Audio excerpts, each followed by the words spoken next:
Bienvenidos a Extensión Ministerios Filadelfia. He titulado Superando las pruebas esta meditación. La epístola de Santiago la escribió Jacobo, hermano del Señor Jesús.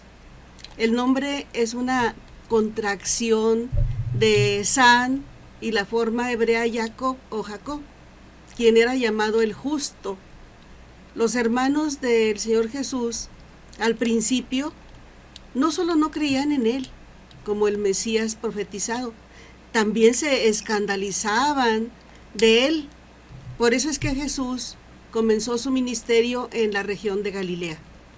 En una ocasión en que el Señor Jesús llegó con sus discípulos a Nazaret y comenzó a enseñar en la sinagoga, muchos se admiraban y se preguntaban, ¿de dónde tiene estas cosas?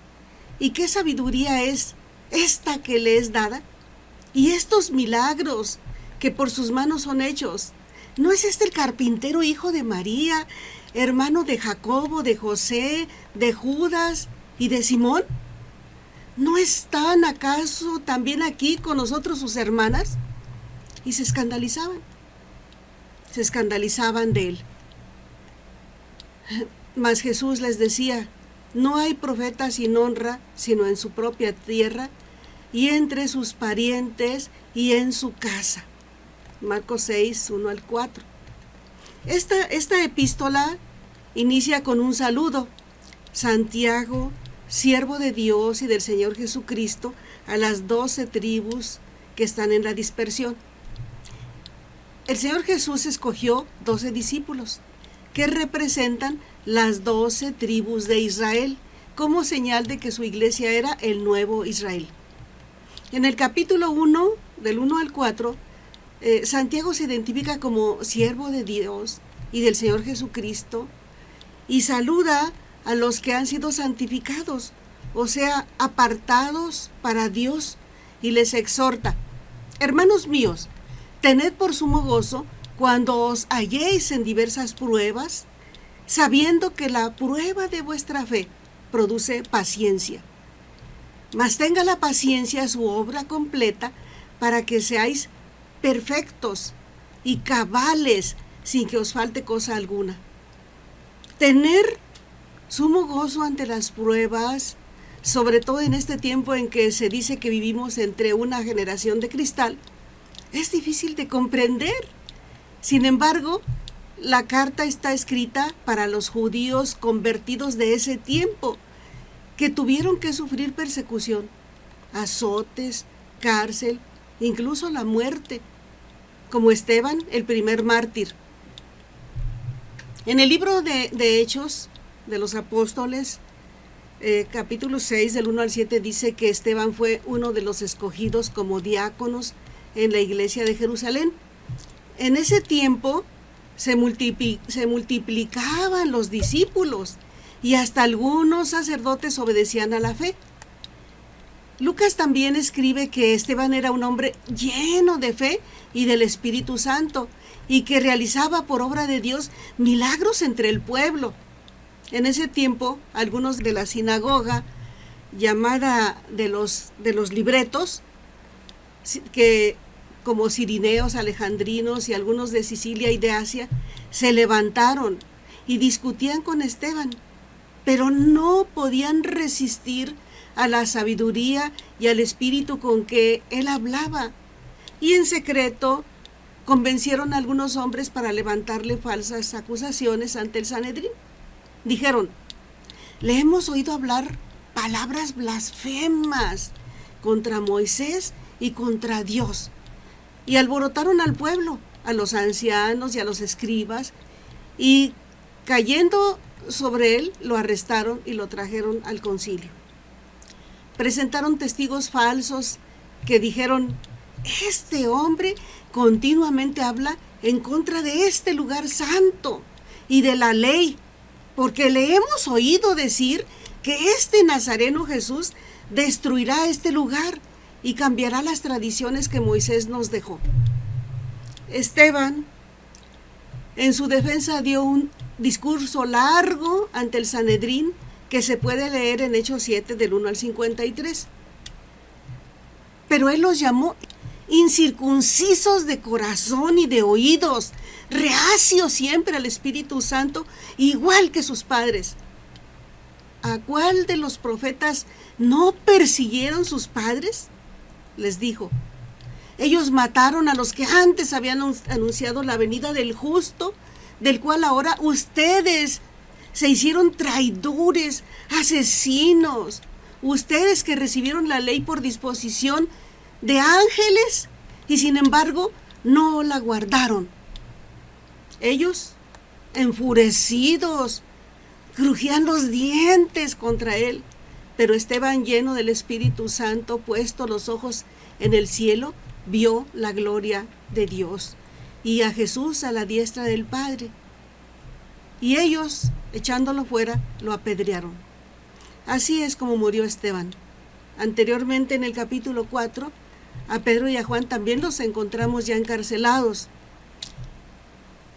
Miren, todo cristiano siempre ha estado sujeto a pruebas cuando se entrega a Cristo Jesús. Comenzando con los de su propia casa, como lo dijo el mismo Señor, van a enfrentar pruebas.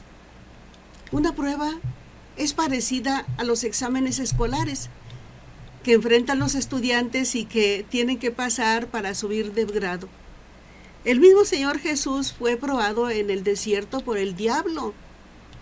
La Biblia de estudio teológico muestra el significado de la palabra prueba, que es dokimión en griego, y denota una prueba positiva concebida para que la fe de las personas se vuelva genuina.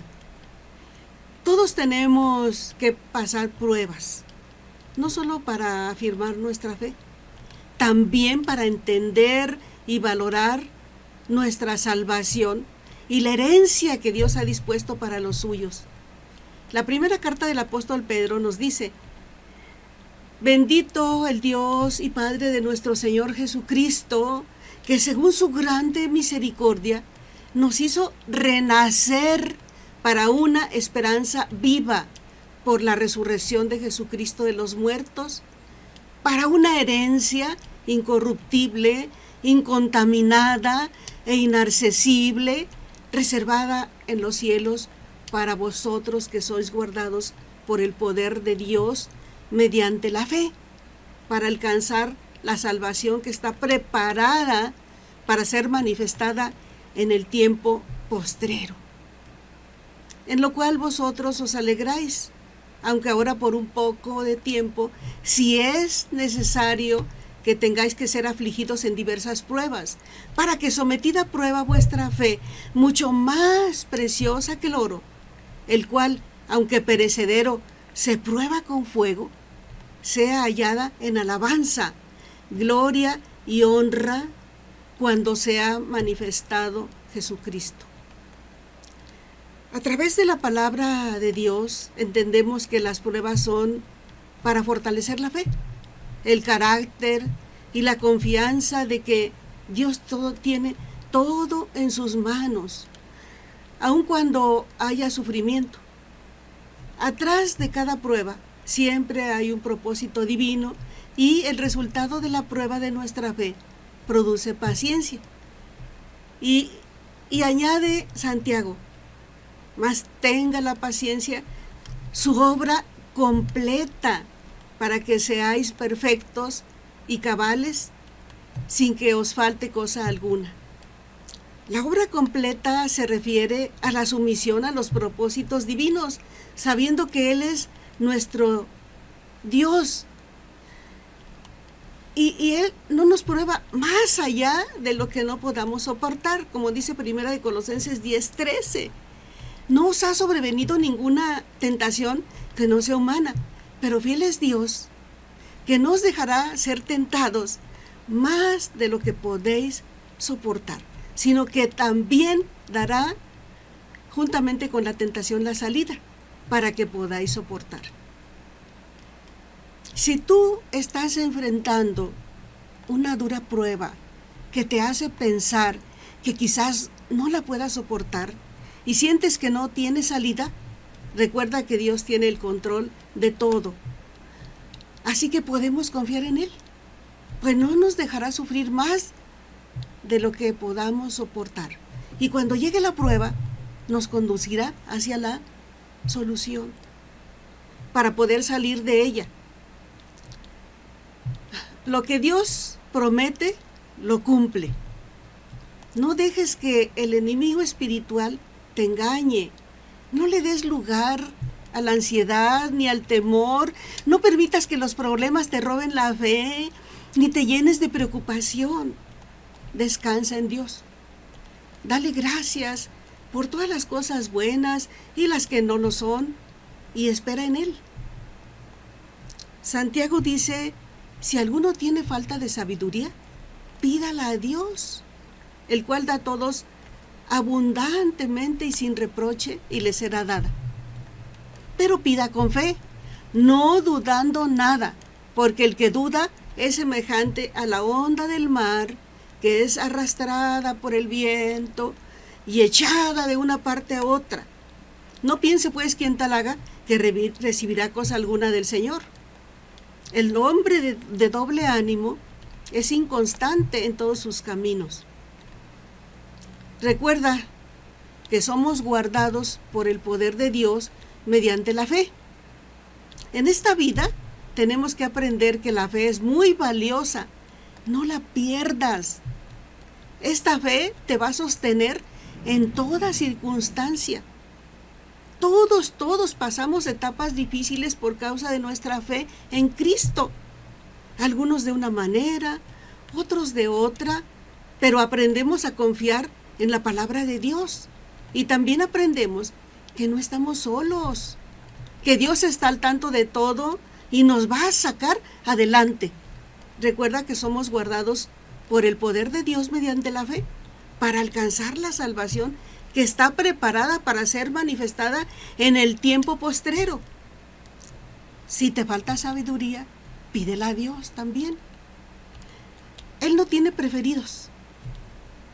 Él la concede abundantemente y sin reproche a quien la pida, porque ama a sus hijos, así como nosotros amamos a los nuestros.